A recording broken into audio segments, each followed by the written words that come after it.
Hello students, how are you. तो जैसा कि आप लोगों ने इस वीडियो का टैगलाइन देखा है, best career options in commerce after class 10th, कि सर अगर मेरा 10th क्लास हो गया और 10th क्लास के बाद अगर मेरे को commerce as a stream choose करना है तो क्या करियर ऑप्शंस अवेलेबल है। तो मैं सबको वेलकम करता हूं हमारे यूट्यूब चैनल करियर हाइट्स पे। और जो कि हमारा टैगलाइन है, जब तक तोड़ेंगे नहीं तब तक छोड़ेंगे नहीं, उसी के साथ आज का वीडियो स्टार्ट करते हैं। और इस वीडियो को एंड तक देखना, आपको मैं काफी सारी चीजें इस वीडियो के अंदर बताने वाला हूं। और मैं 100% आपको प्रॉमिस करता हूं इस वीडियो के एंड पे आपको काफी कुछ चीजें क्रिस्टल क्लियर हो जाएगी। वीडियो थोड़ा लंबा हो सकता है but it will be worthful to watching. और वो सारे स्टूडेंट जो कंफ्यूज हैं कि सर कॉमर्स के अंदर जो बच्चे बोलते हैं कि सर करियर के ऑप्शंस नहीं है और हम लोग साइंस की तरफ जाना चाहते हैं, मैं ये वीडियो जब एंड करूंगा मैं 100% एक बात श्योर कह सकता हूं कि इस वीडियो एंड करके आप ये कह दोगे कि सर कॉमर्स में करियर ऑप्शन ज्यादा है as compare to any stream. तो बच्चों, अगर मैं सबसे पहले स्टार्ट करता हूं what are the main career options available in commerce, तो स्टार्ट करने के पहले ना मैं आपको एक चीज बताना चाहता हूं। बहुत अच्छे से समझना, दो चीज होती है 11th क्लास के बाद। देखो, कुछ कुछ बच्चे होते हैं जो डिग्री लेना चाहते हैं और कुछ बच्चे होते हैं जो अपना ड्रीम परस्यू करना चाहते हैं। बच्चों, ये बात बहुत अच्छे से ध्यान रखना, ड्रीम परस्यू करना, जैसे आपकी कोई हॉबी है, आपकी हॉबी है मैं गिटार बजाता हूं, आपकी हॉबी है मैं गाना गाता हूं, आपकी हॉबी है मैं क्रिकेट बहुत अच्छा खेलता हूं, दैट इज योर हॉबी, वो आपका एक ड्रीम है। अगर आप उसमें करियर बना सकते हो तो that is the worth while. But वहां मैं प्रोबेबिलिटी बताता हूं ना, अगर आप क्रिकेट खेलते हो तो क्रिकेट के अंदर पता है लाखों में से हम लोग एक जने का करियर बनता हो देखते हैं। अगर आप गाना गाते हो, क्योंकि देखो ultimate at the end of the day what you need money. जेब में पैसा होगा ना तो अपना ड्रीम परस्यू कर पाओगे। तो पढ़ाई करना क्यों नेसेसिटी है? क्योंकि हमको हमारा ड्रीम परस्यू करना है। आपका क्रिकेट खेलना एक ड्रीम है, उसको अगर करियर बनाना है तो फिर वहां जुड़ जाओ, फिर ये वीडियो आपके काम का नहीं है। अगर आप बहुत अच्छा म्यूजिक गाते हो, if you are a very good singer, if you are very good any other activity, आप बैडमिंटन बहुत अच्छा खेलते हो, तो आपका ड्रीम है और ड्रीम को लाइफ लॉन्ग कैरी करना है। बट उसके लिए चाहिए हमको अच्छा एक करियर, और वो करियर आपको सपोर्ट देगी एक डिग्री। तो 11th क्लास के बाद सबसे पहले समझ लेना कि what ever stream you opt, आपका क्रिस्टल क्लियर होना चाहिए मेरे को आगे करने का क्या है। कुछ बच्चे पता है क्या करते हैं, इस ड्रीम को अपना करियर बनाने जाते हैं। और जब ड्रीम को आप अपना करियर बनाते हो ना, तो पता है at the end of the day अगर आप क्रिकेट की टीम में सेलेक्ट हो गए तो अच्छी बात है, बट नहीं सेलेक्ट हुए तो आपका करियर 0/0 हो जाता है। तो अपने ड्रीम को सपोर्ट करने के लिए आपको अच्छी एजुकेशन चाहिए, जेब में कम से कम 12 से 15 से 20 लाख रुपए का पैकेज चाहिए साल का। अब वो अपने बिजनेस से कमाओ, किसी जॉब से कमाओ, तो अपना ड्रीम परस्यू कर सकते हो। क्रिकेट खेले जा रहे हो, क्रिकेट खेले जा रहे हो, एक लोकल लेवल क्रिकेट खेल रहे हो जहां आगे कोई स्कोप नहीं मिलने वाला है, तो आप अपना टाइम वेस्ट कर रहे हो। अपनी पढ़ाई को सेक्रीफाइस कभी नहीं करना, इसलिए पढ़ाई नेसेसिटी है। क्रिकेट 1 लाख लोग खेलेंगे, एक आदमी पैसा कमाएगा, बट पढ़ाई अगर 100 लोग करेंगे तो 100 के अंदर कैपेबिलिटी बनेगी पैसा कमाने की। तो एजुकेशन इज मस्ट। इवन आपका अगर फैमिली बिजनेस है तो भी एजुकेशन बहुत नेसेसिटी है बच्चों। आप अगर ये थॉट देते हो कि मेरा फैमिली बिजनेस है मैं उसको संभाल लूंगा, तो आज की तारीख में बिजनेस भी बहुत टेक्निकल्स हो गए। और अगर आप ये सोचते हो कि मैं सिर्फ बिना पढ़े लिखे बिजनेस को संभाल लूंगा, तो ये आपकी गलत सोच है। आपके फादर ने जो बिजनेस किया उस टाइम का बिजनेस और आज के टाइम में बिजनेस में बहुत अंतर आ चुका है। तो हमेशा एक बात ध्यान रखना, अगर आपके पास अच्छी पढ़ाई लिखाई है तो मल्टीपल चीजें, आप अपना ड्रीम कुछ भी परस्यू कर सकते हो अगर जेब में पैसा होगा तो। और जेब में पैसा आएगा अच्छी पढ़ाई के थ्रू। तो सर अगर हम लोग बात करते हैं what are the basic career options available in commerce, मैं कोशिश करूंगा आपको सारी चीजें अच्छे से बताऊं। उसके बाद भी अगर आपको डाउट रहता है, feel free to connect me on my YouTube channel, और you can visit offline to our centre at career rights. मैं आपको अपने वीडियो में अपना कॉन्टैक्ट नंबर भी दे दूंगा, बट इस वीडियो को एंड तक देखना ताकि सारी चीज आपको अच्छे से क्लियर हो सके। अब बच्चों, जब मैं करियर ऑप्शंस इन कॉमर्स की बात करता हूं, मैंने बहुत सारे कुछ ऑप्शंस लिखे हैं आपके सामने। What are the career options in commerce? तो सबसे पहले आप एक चीज समझना, 11th 12th के बाद जब आप ग्रेजुएशन लेवल पे जाओगे, ग्रेजुएशन लेवल के साथ साथ पैरेलल आपको डिग्री कोर्सेज भी परस्यू कर सकते हो। पैरेलल, पैरेलल मतलब ये भी करो साथ में ये भी करो। और जनरली कॉमर्स में एडवांटेज है, साइंस में एडवांटेज नहीं है। साइंस में बच्चा ग्रेजुएशन कर रहा है, वो बीटेक कर रहा है, बी कर रहा है, तो डिग्री कोर्स कुछ नहीं कर सकते। बट कॉमर्स में एक बहुत बड़ा एडवांटेज क्या है, अगर आप अंडर ग्रेजुएट के कोर्सेज कर रहे हो तो पैरेलल आप लोग डिग्री परस्यू कर सकते हो। अब आपका माइंडसेट होगा, खूब सारे बच्चे जब ये वीडियो देख रहे होंगे वो सोचेंगे सर हमको तो डिग्री करने का ही नहीं है, हमको तो सीए करने का नहीं है, हमको सीए में करने का नहीं है। बट आप इस वीडियो को अच्छे देखो तो सही, सबसे इंपॉर्टेंट है गाइडेंस, आपको आइडिया तो लगे। अब मैं अगर कॉमर्स से करियर ऑप्शंस की बात करता हूं, मैं सबसे डिग्री कोर्सेज की बात करता हूं। Degree courses can be pursued parallel with graduation courses. Graduation क्या होता है, 12th के बाद जैसे आप स्कूल लाइफ जीते हो वैसे कॉलेज लाइफ होती है, बट पैरेलल आप लोग चाहो तो साथ में डिग्री कोर्सेज कर सकते हो। अब what are the various degree courses available और ग्रेजुएशन में क्या क्या है? तो ग्रेजुएशन में आपके पास सबसे पहला ऑप्शन है बीकॉम का, 3 साल का कोर्स होता है ग्रेजुएशन, ये ऑप्शन बीकॉम ऑनर्स। और बीकॉम ऑनर्स अगर आपको अच्छी जगह से करना है तो you need to appear for CUET exam. CUET की अगर डिटेल चाहिए तो मेरे साथ अलग से कनेक्ट करो, मैं आपको प्रॉपर वीडियो सीयूटी का भेजूंगा। बीबीए आपके पास ऑप्शन होता है, जनरली जितने भी कॉलेजेस हैं इंडिया में अवेलेबल वो सारे डिग्री कोर्सेज आपको ऑफर करते हैं। तो बीकॉम, बीबीए, बीकॉम ऑनर्स होता है, बीएफएम मतलब बैचलर इन फाइनेंशियल मैनेजमेंट, ये सब कोर्सेज 12th के बाद आप दे सकते हो। इनके लिए आपको अलग अलग एग्जाम्स फाइट करने होते हैं। वो क्या एग्जाम्स है वो आपको अगर चाहिए तो सीयूटी मेन एग्जाम को फाइट करना पड़ेगा। BF bachelor accounting and finance, economic honours अगर आपको इकोनॉमिक्स में इंटरेस्ट है, ये सब ध्यान रखना ग्रेजुएशन कोर्सेज है, 3 साल के ग्रेजुएशन कोर्स है जिसके साथ पैरेलल डिग्री कोर्स आप परस्यू कर सकते हो। एलएलबी अगर आपका लॉ में इंटरेस्ट है, गो फॉर एलएलबी, ये भी 3 ईयर का कोर्स है। आईएम, आईपीमेट आपका इंटरेस्ट है मेरे को मैनेजमेंट में जाने का है, मेरे को मैनेजमेंट में बीबीए एमबीए करने का है, तो 12th के बाद आईपीमेट फाइट करो। IPMAT is basically entry exam for IIM after class 12। Generally क्या होता है, कैट एग्जाम के बाद एमबीए करने के लिए आईएम का डोर खुलता है, बट आईपीमेट के थ्रू आप 12th के इमीडिएट बाद आईएम के डोर्स पे एंट्री कर सकते हो। आईपीमेट में कौन कौन से कॉलेजेस एज ऑफ नाउ करा रहे हैं, बीबीए प्लस एमबीए 5 ईयर का कोर्स होता है, इसमें इंदौर, रोहतक, जम्मू और बोध गया। ये आईएम है, IIM Indore, IIM Rohtak, IIM Jammu, IIM Bodh Gaya. ये सारे कॉलेजेस आपको आईपीमेट की फैसिलिटी प्रोवाइड करते हैं, बट सिलेक्शन सब में अच्छा टफ है। तो ये ध्यान रखना, अगर आपको इंडिया के प्राइम कॉलेजेस से ग्रेजुएशन करना है तो आपको सीयूईटी या 12th के बाद कोई ना कोई एग्जाम फाइट करना पड़ेगा। इवन आईपीमेट का स्कोर काफी कॉलेजेस एक्सेप्ट करते हैं, but IPMAT is exam primarily for IIM. कितने आईएम आईपीमेट का, आईपीमेट के थ्रू कितने आईएम में एंट्री, 4 आईएम में। कैट के थ्रू इंडिया के हर आईएम में एंट्री है, बट आईपीमेट के थ्रू आप बीबीए और एमबीए का कोर्स करते हो 5 ईयर का, but you are eligible only for 4 IIM. ये मैं उम्मीद करता हूं सबको अच्छे से समझ में आ गया होगा। अब अगर मैं बात करता हूं इन सारे कोर्सेज के बाद, जनरली हम लोग सजेस्ट करते हैं बच्चे को डिग्री कोर्स भी करना चाहिए। तो अगर आपका इंटरेस्ट है अकाउंटिंग की तरफ, अगर आपका इंटरेस्ट है टैक्सेशन की तरफ, अगर आपका इंटरेस्ट है फाइनेंस की तरफ, अगर आपका इंटरेस्ट है लॉ की तरफ, अगर आपका इंटरेस्ट है डायरेक्ट टैक्स की तरफ, अगर आपका इंटरेस्ट है इनडायरेक्ट टैक्स की तरफ, तो best degree for you is chartered accountancy course. Chartered accountancy course को आप 12th के बाद इमीडिएट परस्यू कर सकते हो, और इसके अगेन आफ्टर क्लास 12 आपके 3 लेवल होते हैं जहां पे सीए का कोर्स किया जाता है, फाउंडेशन लेवल, इंटर लेवल और फाइनल लेवल। आपका इंटरेस्ट सीए में नहीं है, अगर आपका कॉस्ट अकाउंटिंग की तरफ इंटरेस्ट है, मैन्युफैक्चरिंग पार्ट में थोड़ा इंटरेस्ट है, then a very unique degree that is CMA, that stand for, जो पहले आईसीडब्ल्यूए कोर्स हुआ करता था उसका नाम है कॉस्ट एंड मैनेजमेंट अकाउंटिंग। आपको लगता है सर ना तो मेरा अकाउंटिंग में इंटरेस्ट है ना कॉस्टिंग में इंटरेस्ट है, मेरा इंटरेस्ट तो लॉ फर्म में, मैं जाके किसी कंपनी के बोर्ड ऑफ डायरेक्टर की मीटिंग क्या होती है उस मीटिंग में मिनट्स लिखना चाहता हूं, मैं कंपनी के बोर्ड ऑफ डायरेक्टर्स बैठना चाहता हूं, मैं लीगल फील्ड में प्रैक्टिस करना चाहता हूं, then the perfect career option for you is company secretary course. हाँ ऐसा हो सकता है, काफी बार बच्चे पैरेलल परस्यू करते हैं, बच्चे बीकॉम भी कर रहे हैं, साथ में सीए भी कर रहे हैं, सीएस भी कर रहे हैं, सीएमए भी कर रहे हैं। ये भी आपको ऑप्शन सिर्फ कॉमर्स में और साइंस में ऐसे ऑप्शंस अवेलेबल नहीं है।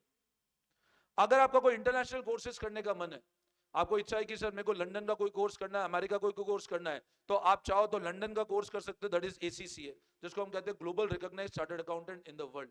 But as of now India में इतना रिकॉग्नाइज नहीं है ये। सीएफए, अब सीएफए कोर्स जो होता है, अगर आपका इंटरेस्ट स्टॉक मार्केट की तरफ है, अगर आप इंटरेस्ट म्यूचुअल फंड्स की तरफ है, आपको इन्वेस्टमेंट बैंकिंग की तरफ जाना है, आप इंटरनेशनल मार्केट को समझना चाहते हो, तो perfect course for you is CFA. But CFA आप तभी कर पाओगे जब आपका सेकंड ईयर कंप्लीट हो चुका होगा, मतलब ग्रेजुएशन के 3rd ईयर में ही सीएफए का एग्जाम आप स्टार्ट कर सकते हो। बट यहाँ पे ये ध्यान रखना, सीएफए करने के लिए भी काफी बच्चे ऐसे होते हैं जो पहले सीए करते हैं फिर सीएफए परस्यू करते हैं, तो इजी होता है परस्यू करना क्योंकि महंगे कोर्सेज है सारे। सीएस, सीएमएस, सीएस तो बहुत इकोनॉमिकल कोर्सेज है, बट ये इंटरनेशनल कोर्सेज एसीसीए, सीएफए ये महंगे कोर्सेज है। आपकी इच्छा है सर मेरे को अमेरिका का चार्टर्ड अकाउंटेंसी कोर्स करना है, इंडिया का चार्टर्ड अकाउंटेंट, इंडिया का जो सीए इंस्टीट्यूट है वो the second largest accounting body in the world. आपकी इच्छा है मेरे को अमेरिका का सीए करना है, but is the first largest accounting body in the world, you can pursue CPA. CPA is the American accounting, America का chartered accountant is known as CPA. आपकी इच्छा है सर मेरे को कॉस्ट अकाउंटिंग का करना है लंदन का, मेरे को लंदन जाके सेटल होना है और वहां का कॉस्ट अकाउंटिंग करना है, तो CIMA London is option available for you. Insurance में अगर आपका इंटरेस्ट है, अगर आपका इंटरेस्ट है, आपकी मैथमेटिक्स बहुत पावरफुल है, आपकी मैथमेटिक्स बिल्कुल बाहुबली की तरह है, यहां पर ये ध्यान रखना, मैथमेटिक्स बहुत पावरफुल है, स्टैटिस्टिक्स बहुत पावरफुल है, एनालिटिकल स्किल्स बहुत अच्छी है। तो actually one of the finest course जिसको लेके इंडिया में लोग जानते भी नहीं है, ये भी कॉमर्स से निकलता है। और इंडिया के अंदर एक्चुअली का इतना अच्छा पोटेंशियल, उसके मैथमेटिक्स बहुत स्ट्रांग चाहिए, मतलब आप ये मान लो आईआईटी जेईई जैसी मैथमेटिक्स चाहिए उसके अंदर। तो ये कुछ डिग्री कोर्सेज अवेलेबल है which can be pursued parallel with these graduation courses. है कि नहीं ऑप्शंस? कमेंट बॉक्स में जरूर कमेंट करके बताना। अब मैं अगर बात करता हूं, मैंने आपको पहले ही बता दिया बच्चों, अगर आपका इंटरेस्ट इन सारे कोर्सेज में जाता है तो आपके पास क्या क्या करियर ऑप्शंस खुलते हैं? तो करियर ऑप्शंस आपके पास ये सब खुलते हैं। ये करने के बाद you can have a job in banking sector, आप बहुत अच्छे से बैंकिंग सेक्टर समझ सकते हो। You can become insurance advisor. हम लोग देखते हैं बड़ी बड़ी कंपनियां आज इंश्योरेंस की एडवाइजरी कर रही है। पॉलिसी बाजार, पॉलिसी बाजार क्या चीज है? आज पूरे इंडिया के अंदर नेटवर्क फैला चुका है वो, they are insurance advisors. Investment bankers, आज आप इतने म्यूचुअल फंड देख रहे हो, इतनी कंपनियां पोर्टफोलियो मैनेज कर रही है, आज इतना पैसा मार्केट में आ रहा है, ये सब मैनेज करने के लिए दीज आर इन्वेस्टमेंट बैंकर्स। मैंने बता दिया कौन से कोर्स से क्या आपको बनना है। लीगल एडवाइजर, आपको लगता है कि सर अच्छा मैं यहां पे एक ऑप्शन और बताता हूं, CLAT, that is common law admission test. आपकी इच्छा है सर मेरे को किसी कंपनी में लीगल कंसल्टेंसी देनी है, सीएस नहीं करने का, कंपनी सेक्रेटरी नहीं करने का, मेरे को नॉर्मल एलएलबी करना है, तो आपके पास एंट्री पॉइंट है क्लैट के थ्रू, जिसमें आपको एनएलयू के थ्रू एडमिशन मिलता है। तो also you can go for legal advisors. मतलब ये सारी जॉब सेक्टर्स है जो ऊपर वाली डिग्री करके ऑप्शंस आपके पास अवेलेबल है। मतलब अगर आप ये सारे कोर्सेज करते हो तो इन सारे कोर्सेज के बाद ये सारे ऑप्शंस आपके पास अवेलेबल हैं। Consultants, you can become a consultant, business consultant हो सकता है। You can come in teaching. अब मैंने डिग्री करी सीए, मेरा ड्रीम था टीचिंग का, तो वो डिग्री मेरे को सपोर्ट कर रही है मेरे ड्रीम को परस्यू करने में। ऐसा नहीं है कि मैं सीए करने के बाद कोई जॉब कर रहा हूं, ऐसे काफी चार्टर्ड अकाउंटेंट्स है जो डिग्री परस्यू करने अपना ड्रीम परस्यू कर रहे हैं। तो टीचिंग आपका इंटरेस्ट है, वहां जा सकते हो। Stock market,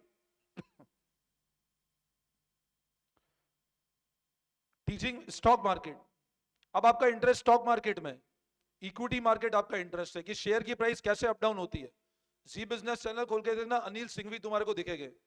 Anil Singhvi sir chartered accountant, finance का जर्नलिज्म करना है, आप जर्नलिस्ट बनना चाहते हो और आपकी इच्छा है मेरे को फाइनेंस के चैनल को जर्नलिज्म करना है, सीएनबीसी पे करना है, इकोनॉमिक टाइम्स में जर्नलिज्म करना है, तो बच्चों आपको फाइनेंस का नॉलेज तो होना चाहिए ना। ये सब चीजें कॉमर्स से निकलती है। अनिल सिंघवी सर इतना अच्छा जर्नलिज्म करते हैं, जी बिजनेस खोल के सुबह सुबह 9 बजे देखना, रोज तुमको दिखेंगे अनिल सिंघवी सर, इधर chartered accountant. Consultancy, tax practitioner, आप टैक्स की प्रैक्टिस कर सकते हो, आपका इंटरेस्ट डायरेक्ट टैक्स की तरफ है, आपका इंटरेस्ट इनडायरेक्ट टैक्स की तरफ है, अपनी टैक्स की प्रैक्टिस कर सकते हो। और इवन अगर आपके फैमिली बिजनेस भी है तो भी कॉमर्स की पढ़ाई आपको बहुत काम आने वाली पढ़ाई है। अगर मैं इसके बाद बात करता हूं इंश्योरेंस की एजेंसी, काफी चार्टर्ड अकाउंटेंट्स मैं ऐसे जानता हूं जो इंश्योरेंस की एजेंसी भी साथ में ले रहे हैं, अपने क्लाइंट का इंश्योरेंस वो खुद लोग करते हैं। म्यूचुअल फंड की एजेंसी बहुत अच्छा काम है, बशर्ते नॉलेज होना चाहिए आपको। तो ये सारे कोर्सेज जो मैंने बताया ना, इन सारे कोर्सेज को करके ये कुछ करियर ऑप्शंस खुलते हैं हमारे सामने। और सिर्फ ये नहीं, there are many other career options. कितने चार्टर्ड अकाउंटेंट ऐसे राइटर हैं, कितने एमबीए ऐसे हैं जो फाइनेंस में एमबीए कर रखा है, अब्रॉड में सेटल्ड है। तो बच्चों करियर बहुत सारा है, करने वाला बच्चा होना चाहिए। मैं हमेशा एक बात बताता हूं, डिग्री बहुत अच्छी है बट डिग्री करने वाला बंदा उससे दमदार होना चाहिए। तो देखो आपके करियर में 5 स्टार लग जाएंगे। मैं आपको कुछ बहुत रिनाउंड चार्टर्ड अकाउंटेंट नाम बता दो, शायद आपको पता भी नहीं होगा कि ये सब चार्टर्ड अकाउंटेंट्स हैं। टॉप सीए बिजनेसमैन है राधेश्याम अग्रवाल, इमामी कंपनी सुना होगा, EMAMI, नहीं सुना है? कोई बात नहीं, कुछ प्रोडक्ट बताता हूं याद आ जाएंगे। बोरो प्लस, झंडू बाम। इमामी कंपनी का जो सीईओ राधेश्याम अग्रवाल, इधर चार्टर्ड अकाउंटेंट, उनका नेट वर्थ है आज 140 करोड़ रुपीस। सीईओ मतलब मेन ओनर जो है।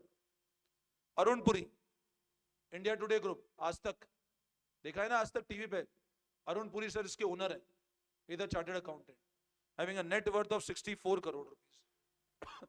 ये मैं आपको इसलिए बता रहा हूं क्योंकि इन लोगों ने डिग्री करके अपने ड्रीम को परस्यू किया है। ये डिग्री करके कोई ऐसी नौकरी नहीं कर रहे। अब अरुण पुरी सर, कहीं सीए में ये नहीं सिखाया जाता कि आपको इंडिया टुडे ग्रुप खोलना है, जर्नलिज्म सीखना है, बट एक कॉन्फिडेंस मिला अच्छी पढ़ाई करके। टीवी मोहनदास पाई, इंफोसिस कंपनी, जो फाउंडर थे उनके साथ he was the main supporter. Infosys के ग्रोथ पिलर मान जाते हैं टीवी मोहनदास पाई, इधर chartered accountant. Nirmal Jain, India Infoline, ये शायद नाम आपने नहीं सुना होगा बट इन्वेस्टमेंट जीरोधा नाम सुना है ना? Zero the competitor India Infoline, net worth है आज 1000 करोड़ से ज्यादा। मोतीलाल ओसवाल बहुत बड़ा नाम है, finance industry one of the biggest name, is also chartered accountant. समझ रहे हो बच्चों, सीए करने के बाद इन सब लोगों ने अपने अपने बिजनेस के अंदर एक्सपर्टीज किया है, अपना ड्रीम परस्यू किया है। Motilal Oswal present net worth $1.7 billion. He got excellence business award by government of India, और 95 से 99 तक इंडिया के अंदर हाईएस्ट टैक्स पेयर थे। पूरे इंडिया के अंदर highest tax payer was Motilal Oswal, who was a chartered accountant. अच्छी पढ़ाई करके ये लेवल मिलता है। नैनालाल किडवा, ये एक लेडी चार्टर्ड अकाउंटेंट है, who was currently is a chairman of Max Financial Services, or previously she was a country head of HSBC, former country head, Hong Kong, Shanghai and Commercial Bank, HSBC. Then you have Deepak Parekh, SDF Deepak Parekh, बहुत बड़ा नाम है। हो सकता है जो बच्चे 10th वाले ये वीडियो देख रहे हैं उनको आइडिया नहीं होगा, but Deepak Parekh is one of the biggest name, HDFC का ग्रुप फाउंडर चेयरमैन है। और अनदर नेम राकेश झुनझुनवाला, इनकी तो अभी डेथ हो चुकी है। राकेश झुनझुनवाला की जब डेथ हुई, इनका वर्थ था 45,000 crore rupees, biggest investor of the Indian stock market. इनको पता है इंडिया का वॉरेन बफेट भी कहा जाता था, he is again a chartered accountant. तो आपने देखा अच्छी पढ़ाई करके काफी डोर ऑप्शंस हो जाते हैं, काफी डोर आपके लिए खुल जाते हैं। But the main thing is that जब हम लोग बात करते हैं what are the career options in commerce, बहुत सारे करियर ऑप्शंस है बच्चों, करने वाला होना चाहिए। Still if you have any doubt, feel free to connect me on my number 9929411361। एक और फेमस पर्सनालिटी है जिसका मैं नाम बताना भूल गया, एक और फेमस पर्सनालिटी जिसका नाम बताना मैं भूल गया, कुमार मंगलम बिरला। बहुत बड़ा नाम है, आदित्य बिरला ग्रुप के चेयरमैन। इनकी कभी इच्छा ही थी सीए करने की, इनके फादर ने इनको फोर्स किया, बट आज इनका अगर आप स्टेटमेंट देखो ना तो बोलते it was my the best decision to pursue chartered accountancy course. तो बच्चों main thing is that this was the entire video relating what are the basic career options available in commerce। मैं उम्मीद करता हूं आपको वीडियो बहुत अच्छा लगा होगा, and I have tried to explain many options। इसके बाद भी जब आप इस कोर्स के अंदर घुसोगे, कॉमर्स के अंदर घुसोगे, आपको बहुत सारी चीजें मिलेगी। आपको कोई भी डाउट हो मेरे से इस नंबर पे कनेक्ट करो, और feel free to visit our offline centre of career heights located in Ashok Nagar and sector 14। और हमेशा ध्यान रखना, जब तक तोड़ेंगे नहीं तब तक छोड़ेंगे नहीं। Thank you all of you and best of luck.